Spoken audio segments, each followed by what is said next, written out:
पूरी शरीर में हुई होती है, पूरा शरीर कोशिकाओं से ही मिलकर बना होता है। तो हमारी कोशिका के अंदर होता है हमारा केंद्रक, केंद्रक के अंदर होता है क्रोमेटिन जैसा बिल्कुल लिपटा हुआ धागे जैसा नुमा डीएनए होता है। डीएनए ही उलझ करके क्रोमोसोम का निर्माण कर लेता है। तो इसी प्रकार अब आप लोगों को नहीं कहना है कि टेस्टिस में पाया जाता है हमारा गुणसूत्र, नॉट, रॉन्ग है, ये क्या है, रॉन्ग है। तो इस बारे में हम लोगों को चर्चा करेंगे।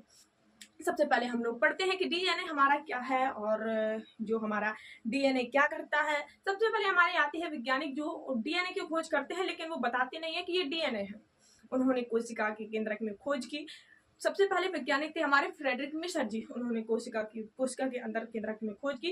एक मवाद की कोशिका में खोज की। किसमें? मवाद की कोशिका में खोज की। जैसे किसी का फोड़ा नहीं पड़ जाता है तो उसमें मवाद वगैरह निकलते हैं, तो इसी प्रकार उन्होंने मवाद की कोशिका में मतलब कि पश्च कोशिका में खोज की। तो जब उन्होंने खोज की तो उन्होंने पाया कि ये एक क्या होता है, इसका नाम न्यूक्लियन दिया, क्योंकि ये न्यूक्लियस के अंदर पाया जाता है। केंद्रों को हम इंग्लिश में क्या बोलते हैं? न्यूक्लियस बोलते हैं। इसलिए उन्होंने क्या नाम दे दिया? इसे न्यूक्लियन नाम दे दिया। इन्हें ये नहीं पता था कि इसका नाम न्यूक्लिक अम्ल है। फिर इनकी बात एक वैज्ञानिक आए, उन्होंने जिनका नाम था हमारे, क्या नाम था उनका? अल्बर्ट कोसेल जी। उन्होंने इसका विखंडन कर दिया। और इनके पहले एक वैज्ञानिक थे जिनका नाम था अल्टमान। क्या नाम था? अल्टमान नाम था उनका। उन्होंने बताया कि इसकी प्रकृति जो होती है तो वो अम्लीय होती है, इसलिए उन्होंने क्या किया, इसका नाम न्यूक्लियन से हटा करके न्यूक्लिक अम्ल रख दिया। अब इसके बाद अल्बर्ट कोसेल नाम के वैज्ञानिक आए और उन्होंने इसका विखंडन किया और बताया कि ये 3 घटकों से मिलकर बना होता है। जो हमारा न्यूक्लिक अम्ल होता है तो ये न्यूक्लियोटाइड से मिलकर बना होता है। और न्यूक्लियोटाइड के अंदर 3 घटक होते हैं। वो कौन कौन से होते हैं? तो पहला आता है हमारा नाइट्रोजन क्षार, दूसरा आता है क्षार बोले या क्षारक बोले, एक ही होता है। पहला हमारा आता है नाइट्रोजन क्षार, दूसरा आता है हमारा पेंटोज शुगर और तीसरा आता है फॉस्फेट समूह। इस बारे में बताया, लेकिन कई वैज्ञानिक मान रहे थे उसके पहले जब इसकी खोज नहीं हुई थी, कई वैज्ञानिक मान रहे थे कि जो हमारा कार्बोहाइड्रेट्स होता है तो वो हमारा क्या होता है? अनुवांशिक पदार्थ होता है। कई वैज्ञानिक बोल रहे थे कि प्रोटीन हमारा अनुवांशिक पदार्थ होता है। कई वैज्ञानिक बोल रहे थे आरएनए हमारा अनुवांशिक पदार्थ होता है। तो इस बारे में सब लोगों का मतभेद हुआ और फिर एक नया वैज्ञानिक निकला जिसका नाम है फ्रेडरिक मिशर।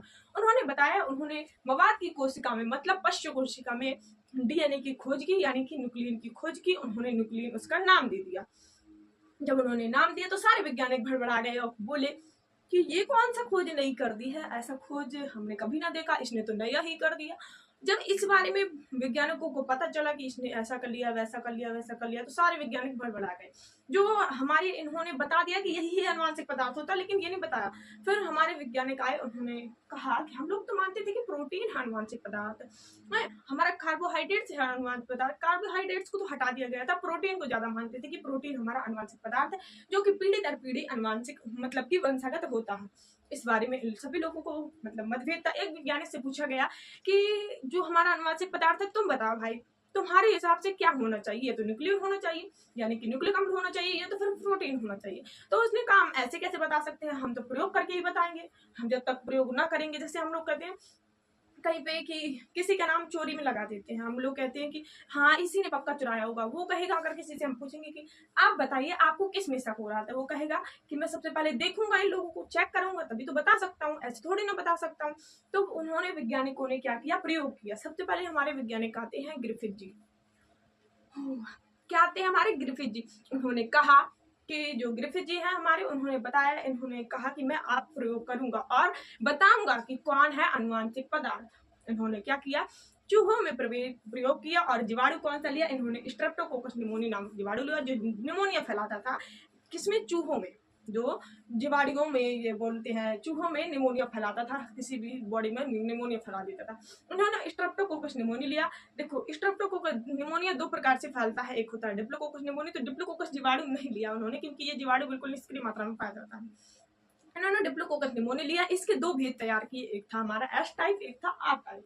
अगर किसी बुक में अगर आपको एस स्ट्रेन या फिर आर स्ट्रेन मिल जाए तो कोई बात नहीं है, नहीं कुछ भी है। आप लोगों को ऐसा भी मिल जाता है उग्रभेद और अनुग्रभेद। उग्रभेद और अनुग्रभेद, मेरे साथ बोलिए, उग्रभेद और अनुग्रभेद। इसमें भी आप लोगों को कोई टेंशन नहीं लेनी है, क्योंकि हर बुक में ना अलग अलग दिया रहता है। क्योंकि अगर किसी भी बुक का कोई कॉपी करेगा तो वो कहेगा कि मेरी कॉपी की है और सरकार उसे बैन कर देगी। इसी प्रकार से कोई किसी की कॉपी नहीं करता, उसमें बदलाव होना ही चाहिए। तो इसी प्रकार सारी बुक में बदलाव होता ही है। किसी बुक में आ जो बहुत कम से मिल जाए, ऐसे कई सारी बुक हैं, किसी में छारक दिए, किसी में छाड़ दिए है। तो आप लोगों को इससे डरना नहीं है, ना ही आप लोग गलत समझिए। आप ज़्यादा उसको वो है तो एनसीईआरटी को फॉलो करिए। तो हम जो हमारे ग्रिफिथ जी हैं उन्होंने रूपांतर का सिद्धांत दिया। उन्होंने एक स्ट्रेप्टोकोकस नामक जीवाणु के 2 भेद तैयार किए, एक था उग्र एक था अनुग्र, यानी कि एस टाइप और आर टाइप।